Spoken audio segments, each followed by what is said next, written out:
जामशोरे जे boys high school में board जे इम्तिहान में बहितरीन ग्रेड खणंदड़ शागिर्दनि जे मान में तक़रीब कोठाई वई। तक़रीब में बोर्ड जे इम्तिहान में A1 ऐं A ग्रेड माणींदड़ शागिर्दनि में इनाम ऐं एवार्ड विरहाया विया, जॾहिं त बहितरीन उस्तादनि खे बि मंता तौर एवार्ड ॾिना विया। उन मौक़े ते शागिर्दनि तरफ़ां वॾेरा शाही बाबति टेबलो पेश करे ख़ूब दाद माणियो। स्कूल जे हेड मास्टर अवामी आवाज़ सां ॻाल्हाईंदे ॿुधायो त शागिर्दनि ऐं उस्तादनि खे मंता एवार्ड ॾियण जो मक़सदु स्कूल में दाख़िला वधाइण आहे। अॼु ही प्रोग्राम ऑर्गेनाइज़ कयो आहे जेके असां वटि शागिर्द A1 A ग्रेड या पोजीशन जिन खे उन्हनि खे शील्डूं सर्टिफिकेट उन जेके मुंहिंजा बहितरीनु उस्ताद आहिनि उन्हनि खे सर्टिफिकेट ॾियूं पिया।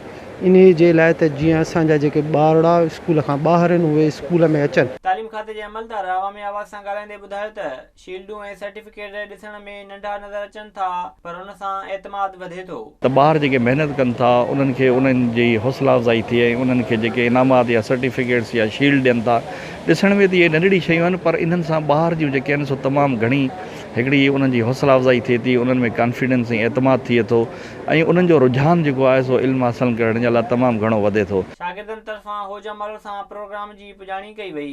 विज़िट कयो अवामी आवाज़ मीडिया ग्रुप जी वेबसाइट awamiawaz.pk।